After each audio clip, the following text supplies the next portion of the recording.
नमस्कार दोस्तों, मैं राकेश कुमार एक बार फिर से प्रोटोन टेक्निकल क्लासेज के इस ऑनलाइन मंच पर आपका हार्दिक अभिनंदन करता हूं। दोस्तों, आज हम बात करने वाले हैं एक ऐसे चैप्टर के बारे में जो पूरी एसी थ्योरी का, मशीनों का, अल्टरनेटर, जनरेटर, ट्रांसफार्मर सभी का मुख्य पार्ट है। दोस्तों, अगर ये चीज़ समझ में आ गया आपके तो एसी मशीनें समझने में ज़्यादा वक्त नहीं लगेगा और अपना ये पार्ट भी इतना इजी वे में पढ़ाएंगे कि यहीं पे आपको हर चीज़ समझ में आ जाएगी। तो दोस्तों, आज अपन इसी के बारे में बात करने वाले हैं जिस चैप्टर का नाम है एसी थ्योरी, प्रत्यावर्ती धारा। सभी चैप्टरों का, आगे आने वाले सभी चैप्टर हैं, उन सब का मुख्य आधार आपका एसी थ्योरी ही रहेगा। दोस्तों, इस एसी थ्योरी में अपन पढ़ने वाले हैं इंडक्टर के बारे में, कैपेसिटर के बारे में, पावर फैक्टर के बारे में, लीडिंग लैगिंग क्या होता है, आरएमएस मान क्या होता है, पावर फैक्टर क्या होता है, फॉर्म फैक्टर क्या होता है, पीक फैक्टर क्या होता है, इन सब के बारे में अपन पढ़ने वाले हैं। ये अपने मुख्य टॉपिक रहेंगे जो बिल्कुल ही इजी वे में आपको हम बताएंगे। तो दोस्तों, कहीं मत जाइएगा, वीडियो को अंत तक देखें। अपन बात करने वाले हैं एसी थ्योरी, अल्टरनेटिव करंट, प्रत्यावर्ती धारा के बारे में।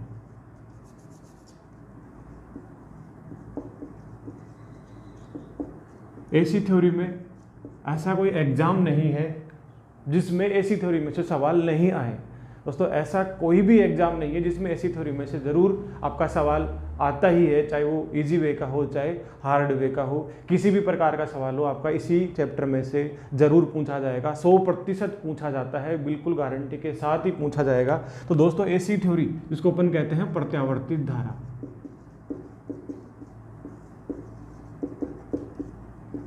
अल्टरनेटिव करंट, एसी थ्योरी के बारे में बात कर रहे हैं अपन। एसी थ्योरी, प्रत्यावर्ती सिद्धांत, एसी थ्योरी के बारे में अपन बात कर रहे हैं। एसी थ्योरी, प्रत्यावर्ती सिद्धांत, इसका बात कर रहे हैं अपन। अल्टरनेटिव करंट, प्रत्यावर्ती धारा, प्रत्यावर्ती धारा सिद्धांत, ये होता क्या है सिद्धांत, इसकी थ्योरी क्या कहती है। अगर थ्योरी से अगर पूरी चीज़ समझ में आ जाए, जो बात वो कह रहा है इसके टॉपिक में, कोई भी सवाल हो, किसी भी प्रकार का चैप्टर हो, अगर उसके बारे में आपको गहनता से आता है तो आप उसको अच्छी तरह से समझ सकते हैं, उसको अच्छी तरह से हल कर सकते हैं। यहाँ अपन बात कर रहे हैं टॉपिक के अपने एसी थ्योरी। एसी थ्योरी क्या है, अगर ये बात अपने समझ में आ गई, दिमाग में आ गई, तो हर चीज़ आगे की आने वाली चीज़ें आपकी क्लियर हो जाएगी। हर चैप्टर के टॉपिक में ही निहित होता है उसके आगे आने वाले किन किन प्रकार के टॉपिक है। जैसे ही आपको कहा जाए कि इस प्रकार का आपके पास चैप्टर है, तो चैप्टर का नाम लेते ही आपके अंदर के जो भी उसके पुर्जे हैं वो खुल जाने चाहिए। जैसे ही मैंने कहा एसी थ्योरी, तो आपके दिमाग में आ गया पावर फैक्टर है, आरएमएस मान है, पीक फैक्टर है, औसत वैल्यू है, फॉर्म फैक्टर है, लीडिंग और लैगिंग यूनिटी है, इंडक्टर है, कैपेसिटर है। इसके अलावा और भी बहुत सारी चीज़ें इसमें जो अपन को जाननी है, जिनसे सवाल बनते हैं। अपन उन्हीं टॉपिकों के बारे में बात करेंगे या उन्हीं टॉपिकों को उठाएंगे एसी थ्योरी में जिनमें सबसे ज़्यादा क्वेश्चन पूछे जाते हैं इजी वे में, वो भी। तो सबसे पहले बात कर रहे हैं अपन प्रत्यावर्ती धारा सिद्धांत। अपने जो टॉपिक उठाया है उस टॉपिक का मतलब क्या है, एसी थ्योरी का मतलब क्या होता है, प्रत्यावर्ती धारा का मतलब क्या होता है। तो दोस्तों, सभी जानते हैं प्रत्यावर्ती धारा क्या होती है, प्रत्यावर्ती का मतलब क्या होता है, उसी के बारे में अपन इस वीडियो में पढ़ने वाले हैं। तो सबसे पहले प्रत्यावर्ती धारा, सीधी सी बात है, प्रत्यावर्ती का मतलब होता है बदलने वाला। बदलने वाला क्या होता है दोस्तों, प्रत्यावर्ती का मतलब बदलने वाला। और दिष्ट का मतलब सीधा, जो बदलता नहीं है। एसी और डीसी, डीसी बदलती नहीं है, लेकिन प्रत्यावर्ती जहाँ पे भी नाम आ गया, अल्टरनेटिंग जहाँ पे भी नाम आ गया, इसका मतलब है कि वो आपकी चीज़ बदलने वाली है। अब समय के साथ बदले या नहीं बदले, लेकिन बदलेगी ज़रूर, उसका मान ज़रूर बदलेगा। चाहे वो एक ही डायरेक्शन में बदले, चाहे दोनों डायरेक्शन में बदले, लेकिन मान बदलेगा ज़रूर। डिपेंड करता है साइकिल पे। आपकी साइकिल आपने हाफ ली है तो मतलब आपका मान बार बार बदल रहा है, लेकिन आपने दिशा नहीं बदली, लेकिन मान आपका क्या होता रहेगा, बार बार बदलता रहेगा। अगर आपने चालक तार को पूरा घुमा दिया, 360 डिग्री का घुमा दिया, तो इसका मतलब है कि आपका मान भी बदल रहा है। अगर चालक तार पूरा 360 डिग्री आ गया तो उसके साथ साथ में दिशा भी उसकी बदल जाएगी। तो सभी के बारे में बात करने वाले हैं। सबसे पहले अपन बात कर रहे हैं प्रत्यावर्ती धारा सिद्धांत में इस टॉपिक के बारे में कि ये आपका टॉपिक है, ये कहता क्या है, इसी से पूरी बात समझ में आ जानी चाहिए। और ये कह रहा है कि प्रत्यावर्ती धारा, बदलने वाली धारा, बात यही करने वाले हैं कि ये बदलने वाली धारा क्यों है। तो दोस्तों आपको पता है बार बार मान क्यों बदलता है, बार बार दिशा क्यों बदलती है एसी में। तो उससे पहले अपन थोड़ी सी बात कर लेते हैं फैराडे के नियम की। फैराडे जब भी अपने नियम देता है तो दो नियम उसके जरूर आते हैं, पहला नियम और दूसरा नियम। चाहे भी किसी प्रकार का नियम दिया हो फैराडे ने, लेकिन वो दो नियम देता है, पहला और दूसरा। अगर पहले में कोई कमी रह जाए तो वो दूसरे में क्या कर देता है, उसकी पूर्ति कर देता है। और वही अपन यहाँ पढ़ने वाले हैं। तो एसी थ्योरी का उद्गम वहीं से अपन स्टार्ट करने वाले हैं। कहाँ से इसका स्टार्ट हुआ है, किस प्रकार से ये पैदा होती है और क्यों इसको अपन एसी या प्रत्यावर्ती धारा या प्रत्यावर्ती वोल्टेज या बदलने वाली धारा क्यों कहते हैं। तो सबसे पहले बात करते हैं अपन फैराडे नियम की। देखो फैराडे ने दो नियम दिए थे। फैराडे नियम बाद में अपन बात करने वाले हैं, फैराडे नियमों के बारे में पूरी डिटेल से, इसके जो भी समीकरण है, जो भी इक्वेशन है अपन सोल्व करेंगे। अभी अपन बात कर रहे हैं कि इसका उद्गम, एसी धारा सिद्धांत, एसी का उद्गम क्या है, कहाँ से ये पैदा होती है, क्यों अपन को इस प्रकार बोलते हैं। और दूसरी बात, अपन कहते हैं प्रत्यावर्ती धारा को बोलते हैं साइन वेव, इसको अपन साइन वेव क्यों बोलते हैं, इन सब के बारे में अपन बात करने वाले हैं। साइन वेव क्यों कहते हैं, बदलने वाली ही क्यों बोलते हैं, इसका नाम साइन वेव ही क्यों पड़ा। तो फैराडे का नियम क्या कहता है, आपका पहला नियम क्या कहता है फैराडे का, कि जब किसी चुंबकीय क्षेत्र में अगर कोई चालक तार गतिमान है तो उस चालक तार में क्या पैदा होगी दोस्तों, ईएमएफ पैदा होगी, वोल्टेज पैदा होगी। यदि किसी चुंबकीय क्षेत्र में अगर कोई चालक तार है तो उस चालक तार में क्या पैदा होगी, ईएमएफ पैदा होगी। यह आपका चालक तार है और ये आपके चुंबक एन और एस पोल। जब इस चुंबकीय क्षेत्र के मध्य अगर चालक तार घूमेगा तो वह चालक तार क्या करेगा, इन बल रेखाओं का छेदन करेगा और उसमें ईएमएफ पैदा होगी। ये था पहला नियम। दूसरा नियम क्या कहता है, जितनी स्पीड से चुंबकीय क्षेत्र बदलेगा या जितनी स्पीड से चालक तार घूमेगा उतना ही वोल्टेज का मान क्या होता रहेगा, आपका बढ़ता रहेगा। ये थे आपके फैराडे के दोनों नियम। पहला नियम क्या कहता है कि चुंबकीय क्षेत्र होना चाहिए, उसके मध्य चालक तार होना चाहिए। जब चालक तार चुंबकीय क्षेत्र के मध्य घूमता है तो वह चालक तार क्या करता है, इन बल रेखाओं का छेदन करेगा और अपने आप में ईएमएफ पैदा करवा लेगा। अब कितनी ईएमएफ पैदा होगी ये डिपेंड करता है किस पे, कि कितनी स्पीड से घूम रहा है आपका चालक तार या फिर कितनी स्पीड से बदल रहा है आपका चुंबकीय क्षेत्र। इन पे डिपेंड करता है कि ईएमएफ कितनी पैदा होने वाली है। ये तो थी ईएमएफ पैदा होती है। इस प्रकार फैराडे के लॉ के नियम के अनुसार फैराडे ने यही कहा था, पहला नियम और दूसरा नियम। पहला नियम कहा उसने, चुंबकीय क्षेत्र ले लिया, चालक तार ले लिया, घुमा दिया, ईएमएफ पैदा करवा दी। कितनी ईएमएफ पैदा होगी वो डिपेंड करेगा कितनी स्पीड से ये अपना चालक तार घूम रहा है या कितनी स्पीड से चुंबकीय क्षेत्र की दर बदल रही है।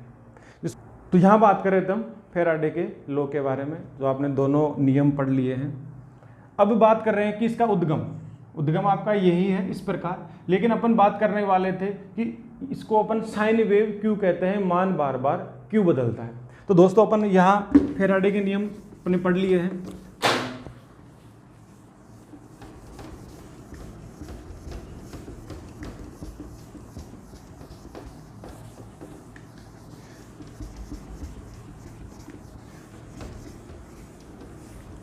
देखो फैराडे के नियम के अनुसार पता लगी बात अपन को कि जब चुंबकीय क्षेत्र होगा उसमें चालक तार घूमेगा तो ईएमएफ पैदा होगी। लेकिन इसकी जो वेव होती है वो आपकी इस प्रकार की होती है। जब अपन साइन दिखाते हैं कि आपका एसी साइन किस प्रकार का होगा, इस प्रकार का मीटरों पे लिखा रहता है, या फिर किसी भी प्रकार का उपकरण हो एसी का उस पर इस प्रकार का साइन होता है। इससे अपन देख के पहचान लेते हैं कि ये साइन आपका एसी का है। अगर डीसी की बात करें तो आपको इस प्रकार का साइन दिखता है। तो ये इस प्रकार का साइन है वो क्यों बनाते हैं अपन, इसको अपन साइन वेव क्यों कहते हैं, उसी के बारे में अपन बात करने वाले हैं। लेकिन उससे पहले अपन बात करते हैं कि ये आपकी वेव इसी प्रकार की क्यों बनती है, ऊपर नीचे वाली क्यों बनती है, लहरधारी क्यों बनती है, सीधी क्यों नहीं बनती है, उसी के बारे में बात करने वाले हैं। तो सबसे पहले अपन जब अपन वोल्टेज पैदा करवाते हैं, वोल्टेज पैदा करवाएंगे तो आपको चाहिए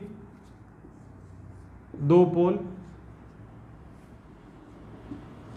N और S, क्योंकि एक पोल का अस्तित्व नहीं होता है। अब यहाँ अपन 2-3 सवालों के बारे में बात करने वाले हैं।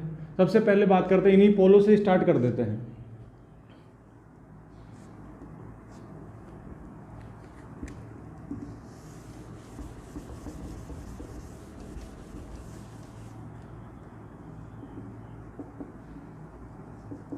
एसी थ्योरी, यही पोलो से स्टार्ट करते हैं। पहला सवाल जनित्र में पूछते हैं, जनित्र में आता है कि MNA और GNA क्या होता है। अपन बात करें दोस्तों उद्गम स्थान की, कि कहाँ से ऐसी पैदा होती है, इसको अपन साइन वेव क्यों बोलते हैं, इसका मान बार बार क्यों बदलता है, उसी के बारे में बात करने वाले हैं। तो यहाँ सबसे पहले अपन ने क्या 2 पोल स्थापित कर दिए चुंबकीय क्षेत्र के लिए।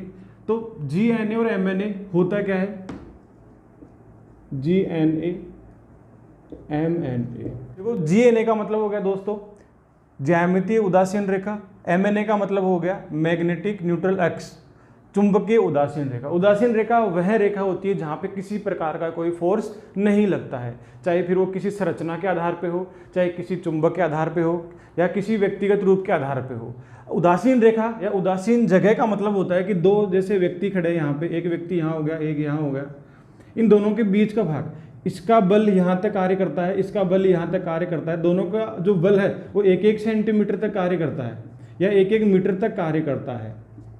दोनों का बल 1-1 मीटर तक, 2 व्यक्ति खड़े कर दिए मैंने। अब उनका मेन पॉइंट आपका ये बीच का पॉइंट ये आ गया, इसका जो बल है वो केवल यहीं तक काम करता है, इधर वाले का बल केवल यहीं तक काम करता है। ना तो वो इसको इधर धकेल सकते हैं किसी वस्तु को, और ना ये वाला व्यक्ति इसको इधर धकेल सकता है। तो इसका मतलब बीच वाला क्या हो गया, इसका उदासीन बिंदु हो गया। तो ऐसे ही दोस्तों इसमें अपने चुंबक में, अपने जनित्र में जब अपन किसी चुंबक को रखते हैं, जैसे अपन ने पोल यहाँ पे रखा, ये दोनों पोल रख दिए, अभी इसमें पोल बने नहीं है, इसमें कोई चुंबक नहीं है, केवल अपन ने पोल स्थापित किए हैं, इनके ऊपर वाइंडिंग कर दी।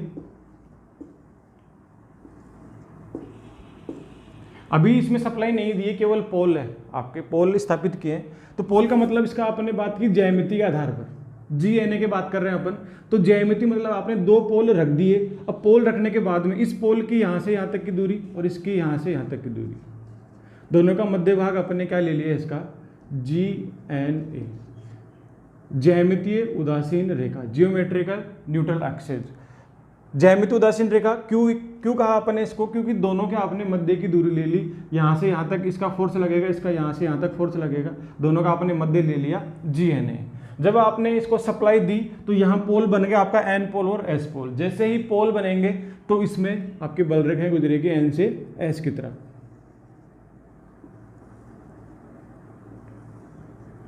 N से S की तरफ जब बल रेखा निकलेगी तो जब आपकी चुंबक बनती है तो चुंबक का MNA भाग कौन सा होता है, ये आपका N पोल है, ये आपका S पोल है, तो इसको अपन क्या बोलते हैं, MNA, चुंबकीय उदासीन रेखा, क्योंकि यहाँ किसी प्रकार की बल रेखाएं नहीं होती है। MNA आपका 0 बल रेखाएं वाला होता है। सबसे 0 बल रेखा, सबसे कम बल रेखाएं कहाँ होगी, MNA पे, और सबसे ज़्यादा बल रेखाएं कहाँ पे होगी, आपके पोलों पे। सबसे ज़्यादा पोलों पे बल रेखाएं मिलती है और सबसे कम कहाँ मिलेगी, आपका MNA पे। ये कई बार सवाल पूछा गया, कई एग्जाम में पूछा गया है कि MNA जहाँ पे बल रेखाओं का मान 0 होता है, या कहाँ पर बल रेखाओं का मान 0 होगा, आपका MNA पे बल रेखाओं का मान 0 होता है। और सबसे अधिक बल रेखाएं कहाँ मिलती है, सबसे ज़्यादा फ्लक्स कहाँ मिलता है, सबसे ज़्यादा बल रेखाएं लाइनें कहाँ मिलेगी, आपके पोलों पर।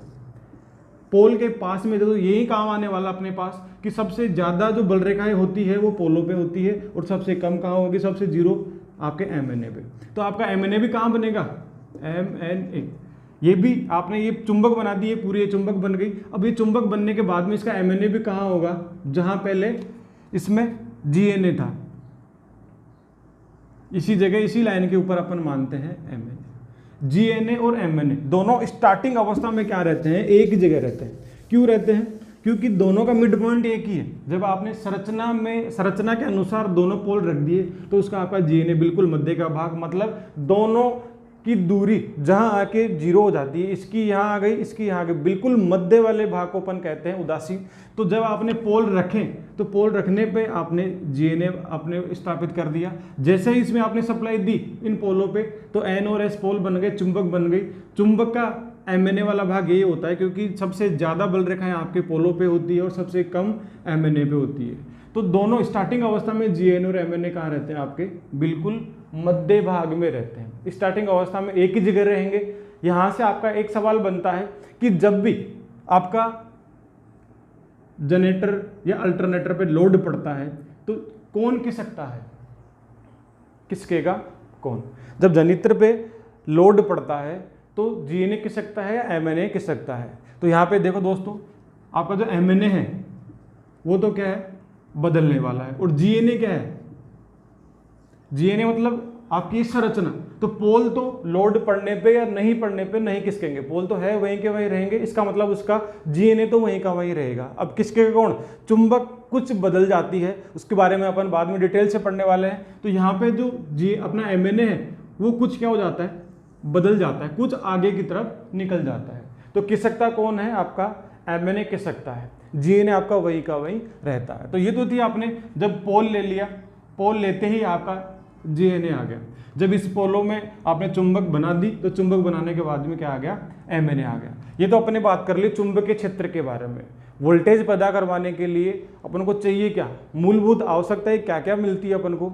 एक तो आपके पास होना चाहिए चुंबकीय क्षेत्र, एक चालक, एक घुमाने वाला प्राइम मूवर। ये आपकी मुख्य चीज़ें होती है एक वोल्टेज पैदा करवाने के लिए। और भी बहुत सारी चीज़ें होती है, लेकिन मुख्य बातें करें अपन कि पोल होने चाहिए, अपने पास चुंबकीय क्षेत्र होना चाहिए और चालक तार होना चाहिए, घुमाने के लिए उसको कुछ ना कुछ जुगाड़ रहना चाहिए। तो ये तो थी MNA और GNA की बात। स्टार्टिंग अवस्था में MNA GNA एक ही जगह रहते हैं, लेकिन जैसे ही लोड पड़ता है तो फिर MNA उसका कुछ डिग्री आगे खिसक जाता है। तो यहाँ अपन ने चुंबकीय क्षेत्र स्थापित कर लिया है। अब इस चुंबकीय क्षेत्र में अपन चालक तार रखते हैं।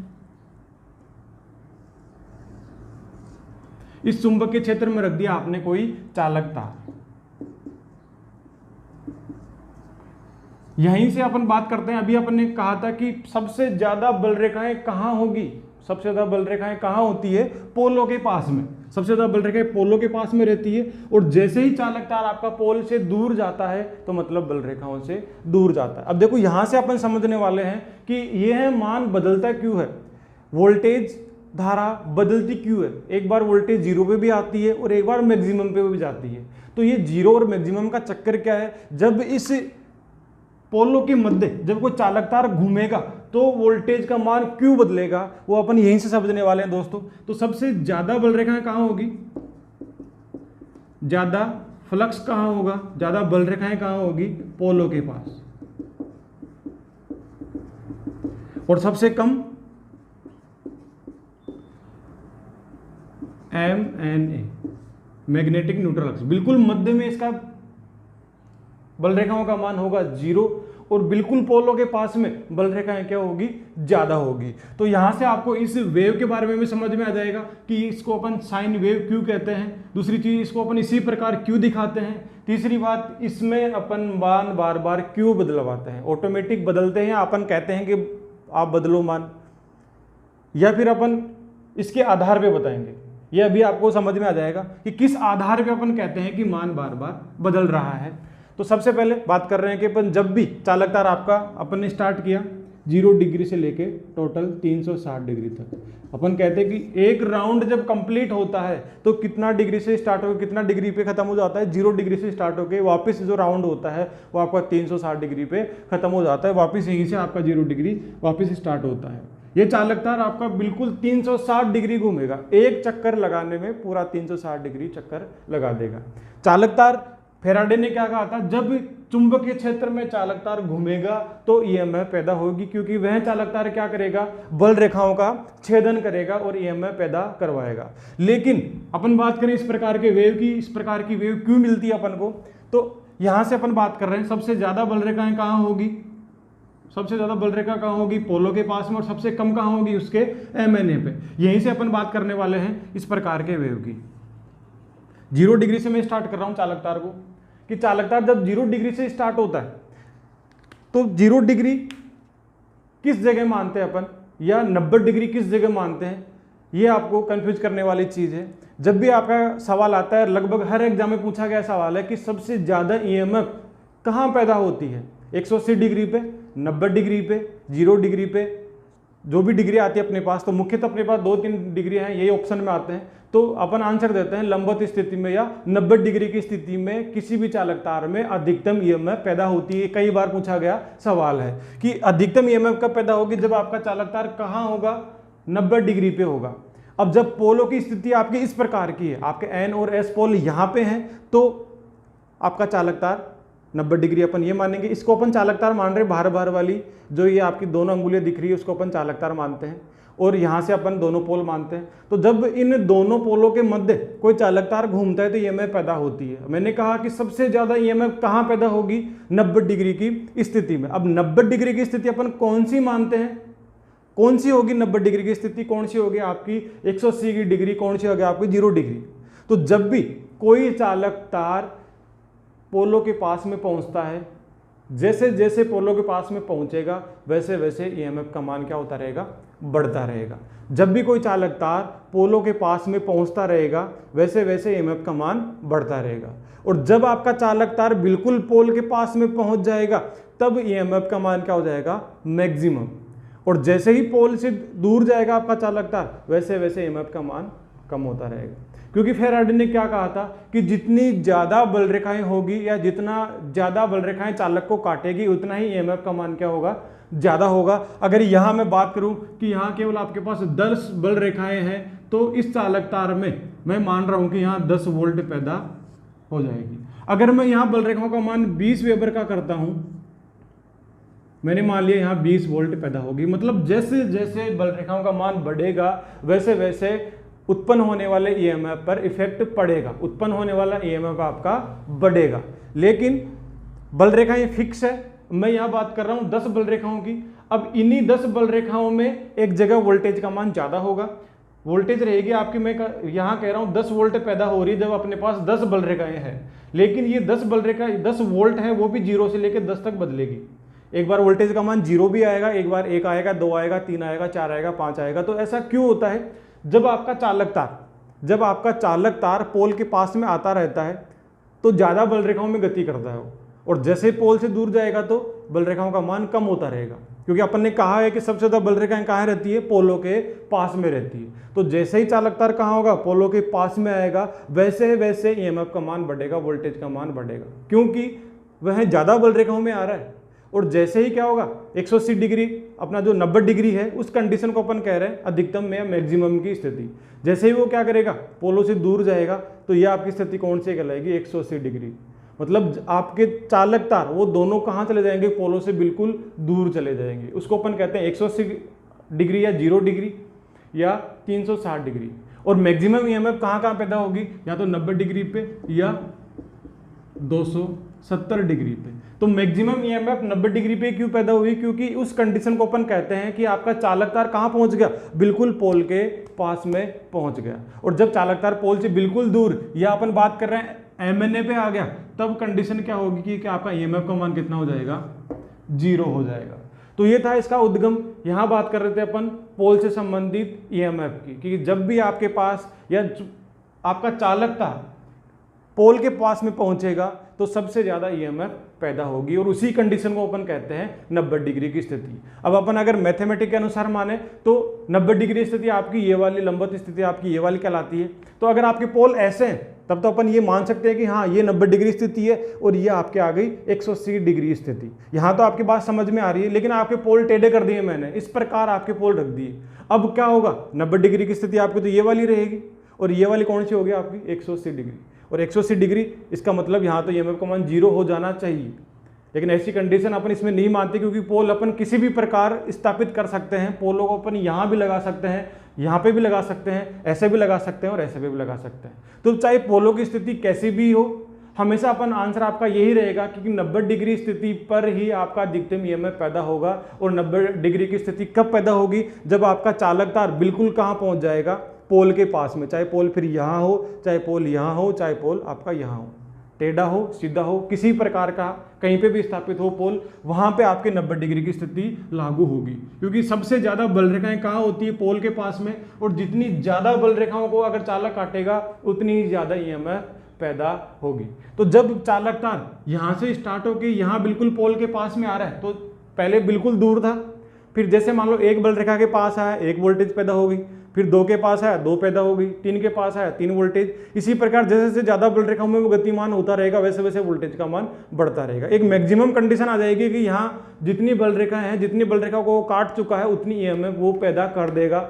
जैसे ही फिर इस कंडीशन के बाद में वापिस यहाँ से चालक तार आपका पोल से दूर जाएगा, और जैसे ही पोल से दूर जाएगा वैसे ईएमएफ का मान क्या होता रहेगा? वापस घटता रहेगा। तो अपन यहाँ इसको ड्रॉ कर रहे हैं, इस साइन को, कि जब आपका चालक तार बिल्कुल दूर था या 0 डिग्री पे था, तब आपकी ईएमएफ का मान आपका 0 था।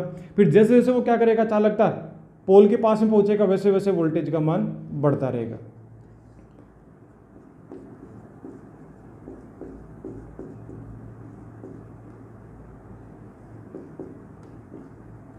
और जैसे ही वापस दूर जाएगी आपका चालक तार, जैसे ही पोल से दूर जाएगा वैसे वैसे वापस आपकी साइकिल क्या होती रहेगी? गिरती रहेगी।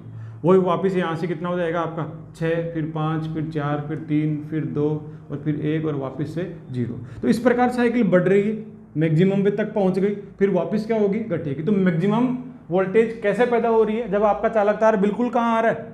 पोल के पास में आ रहा है। और जैसे पोल से दूर जाएगा वैसे ईएमएफ का मान कम होगा। पोल के पास में आने पर वोल्टेज बढ़ती क्यों है? क्योंकि पोल के पास सबसे ज्यादा बल रेखाएं होती है, और पोल से दूर जाने पे बल रेखाओं का मान कम होगा। और फेराडे कहता है कि जब चालक तार बल रेखाओं काटेगा तभी ईएमएफ पैदा होगी। जितनी ज्यादा बल रेखाओं काटेगा उतनी ज्यादा ईएमएफ पैदा होगी। और सबसे ज्यादा बल रेखाएं कहाँ रहती है? पोलों पे। कई बार पूछा गया सवाल है ये वाला कि सबसे ज्यादा बल रेखाएं कहाँ होती है? तो पोलों के पास में रहती है। पूछा गया है कि कौन खिसकता है? एमएनए खिसकता है या जीएनए खिसकता है? अपनी जगह से तो हमेशा कौन खिसकेगा? आगे एमएनए खिसकेगा, जीएनए अपनी जगह स्थिर रहता है।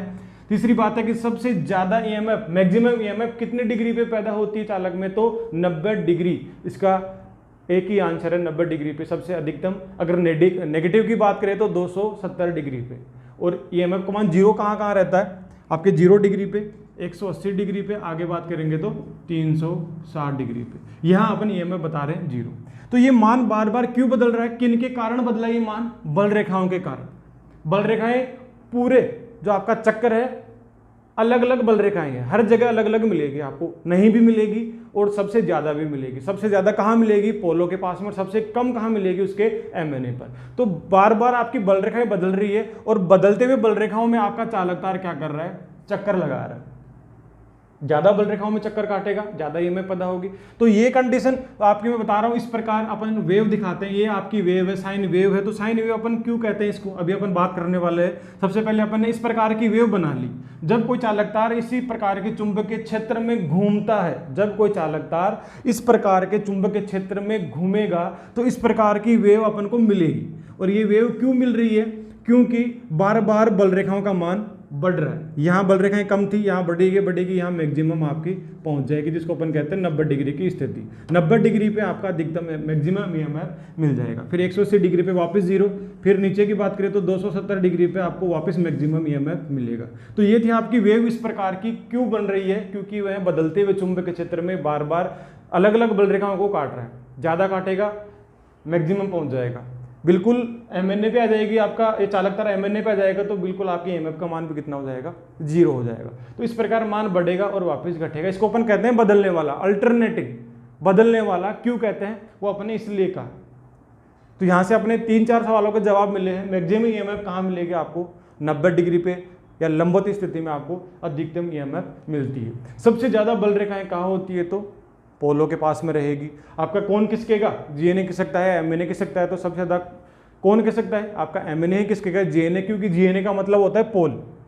पोलो या ज्यामिति के कारण बनने वाला आपका एक्स। और ज्यामिति आपके पोल हैं वो बिल्कुल फिक्स रहते हैं, नट बोल्ट के द्वारा कसे रहते हैं, तो वो आपके फिक्स रहेंगे, तो जीएनए आपका फिक्स रहेगा। तो ये तो थी बातें अपने इस प्रकार की वेव क्यों बनती है, बदलने वाली क्यों कहते हैं, ये बात आपके समझ में आ गई होगी। अब बात करने वाले हैं कि इसको अपन साइन वेव क्यों कहते हैं, इसका नाम साइन वेव क्यों पड़ा। जब किसी व्यक्ति के गुण किसी दूसरे व्यक्ति से मिलते हैं, किसी बड़े व्यक्ति से मिले, जैसे अपन बात करें कि ये लड़का तो बिल्कुल गांधी के विचारों वाला है, ये व्यक्ति तो नेहरू के विचारों वाला है, ये लड़की तो बिल्कुल गाय है गाय, तो क्या वो कहने से गाय थोड़ी बन गई? क्या वो कहने पर नेहरू थोड़ी बन गया? क्या वो कहने पे गांधी जी थोड़ी बन गया? मतलब बात कर रहे हैं अपन गुणों की, स्वभाव की। अपन वो स्वभाव देख के कह सकते हैं कि हाँ ये बिल्कुल शांत स्वभाव वाला है, इसका नेचर तो बिल्कुल इसकी तरह दिखता है। तो इसी प्रकार जब साइकिल ड्रॉ हुई, अपने इस प्रकार की साइकिल बनी, जब कोई चालक तार किसी चुंबकीय क्षेत्र में घूमा तो आपको इस प्रकार की वेव मिली।